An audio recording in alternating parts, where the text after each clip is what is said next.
Good morning. Welcome back to Sober Sunrise. My name's Brent. I'm an alcoholic. Today is Sunday, July 27th. It is 7:22 a.m. in Colorado. It's going to be a hot one today, 94 degrees. Today is, day 1200 and something. It's 3 years, 3 months, and 3 days. Hey, what do you know? 3 years, 3 months, and 3 days of sobriety for me. So before I get into the reading, if you could, please like this video, subscribe, and what's the other thing? Oh yeah, share it. Share the channel with someone. Really trying to get more people following, commenting, interacting, so that the algorithm understands the importance and will help push it out to more people. So please take a moment, hit the like button, hit the subscribe button if you haven't subscribed already. If you already have subscribed, don't hit unsubscribe.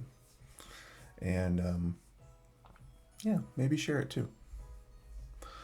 Okay, this one's called Giving Freely. July 27th. We will make every personal sacrifice necessary to ensure the unity of Alcoholics Anonymous. We will do this because we have learned to love God and one another. Okay, AA Comes of Age, page 234. It's one of the texts that were written to sort of celebrate AA's success and longevity. I have not read that text. The writer says, to be self-supporting through my own contributions was never a strong characteristic until my days as a practicing alcoholic. The giving of time or money always demanded a price tag. As a newcomer, I was told, we have to give it away in order to keep it. As I began to adopt the principles of Alcoholics Anonymous in my life, I soon found it was a privilege to give to the fellowship as an expression of the gratitude I felt in my heart. My love of God and of others became the motivating factor in my life, with no thought of return. I realize now that giving freely is God's way of expressing himself through me. All right, so back to the top. We will make every personal sacrifice necessary to ensure the unity of Alcoholics Anonymous. I don't necessarily know if that holds true for me right now. That's very, I hate to say it, but that's a little worshipy. That's a little cultish. To make every personal sacrifice necessary to ensure the unity of Alcoholics Anonymous. And my life has been helped by this program, but I don't know. That sentence rubs me the wrong way. I don't know. We will do this because we have learned to love God and one another. Again, I'm not a religious person. I don't love God. I don't hate God. I just don't understand the idea of God. My brain doesn't make that make sense. To me, there are better answers for why things are than God. So, if you're someone who doesn't necessarily believe in God or struggles with the concept, join the club. AA can still work for you. Just make it make sense for you. So instead of me saying, we will do this because we have learned to love God and one another, I would say what makes sense for me is, we will do this because, or I'll just make it I. I will do this because I have learned to have a relationship with my higher power and other human beings. That's what makes sense to me. But this thing so far is a little bit of, I think, why some people have such a problem with AA. this first sentence does sound culty to me. I mean, it just does. So, look, if you're one of those people that says, I can't deal with the cult and the religious part of AA, I get it, but like, I also want to call bull shit on that. Because if you want recovery and sobriety bad enough, and you're like, there's this one way that has been working for 80 years for people, for millions and millions and millions of people from all over the world, and then there's these other ways that may or may not work long term, right? Not really enough scientific data to know for sure, right? But this is so important. Like, I want to put my money on the best odds. I want to put my life, literally, on the option that has the best odds of working. It's going to be the 12-step program. It's going to be AA. I mean, it just is. Okay? Now, if the religious portion of it is what keeps you from doing that, here's my advice. Get over it. Make it make sense for you. Change a few words around here and there. Accept the fact that some people believe in God and you don't, and that's okay. You don't have to believe in everything everyone in the room believes in. There are pagans in the room. There are Jews in the room. There are Muslims in the rooms, right? Doesn't matter. There are atheists in the rooms. There are Satanists in the rooms. Believe me, I know there are. There are. I've seen them. It still works for them. So don't use that as an excuse, okay? Stop lying to yourself. You're afraid to do it because it's scary. It is scary. I'm about to quit vaping. Look, I'm about to quit vaping and I'm scared to do it. It's okay. I'm going to try it anyway because it's the right thing to do. It's okay to be scared, but don't use this excuse of religion as the reason why AA just won't work for you. You're only keeping yourself from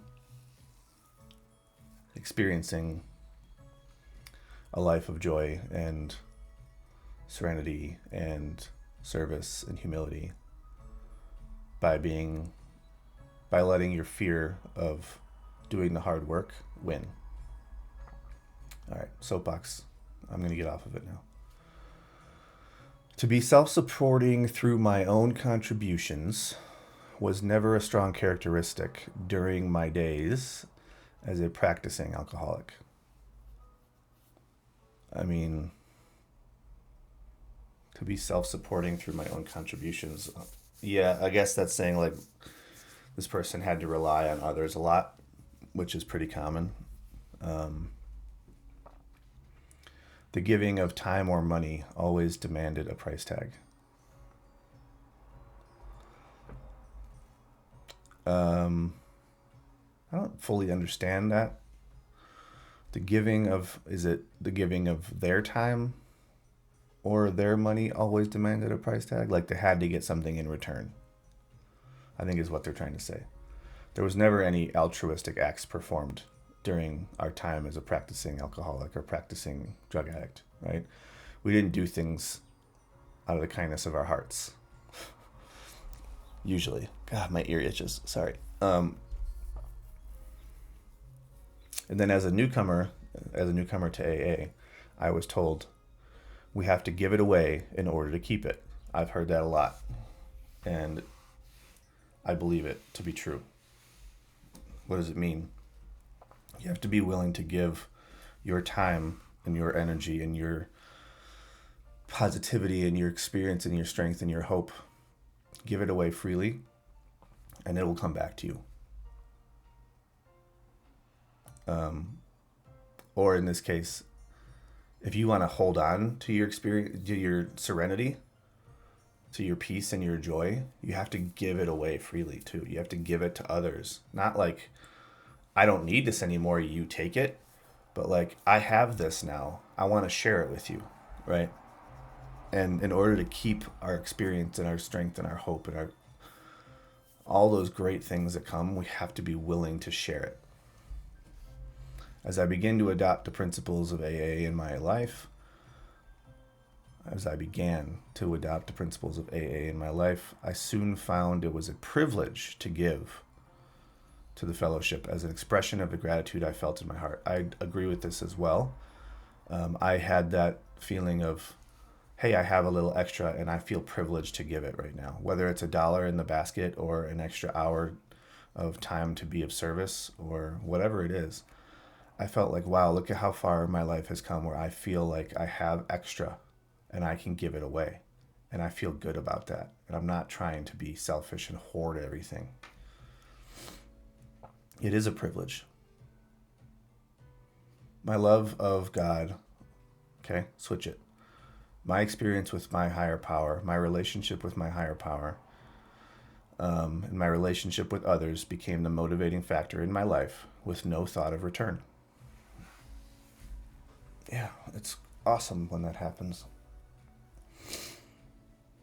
It becomes the motivating factor in my life. It truly is. Like I've said in other videos that I've realized that what my purpose is now, and my purpose I truly believe is to figure out as many ways to give freely to help people recover as I possibly can before my time in my human body is over. So I have like a nonprofit that I'm working on still. That's a recovery-based nonprofit. I need to raise money for that to get it off the ground. I try to be of service as much as I can, although I could be better. I do these videos. I always answer the phone when another person calls if I am awake. When someone calls and I know it's someone who's in recovery, if it's that name that pops up and you're like, uh-oh, they must need something, they must be struggling, I try to answer if I can, all those things. So it becomes the motivating factor in my life with no thought of return. The thought of return, if I'm being honest, is keeping me sober. That's the thought of return that I want. I mean, if the nonprofit works out and it can also pay me a salary, great. Because I do need money to live. If I could do that full time and have it pay my bills, amazing. So my relationship with my higher power and my relationship with others becomes the motivating factor in my life with no thought of return. I realize now that giving freely is my higher power's way of expressing itself through me.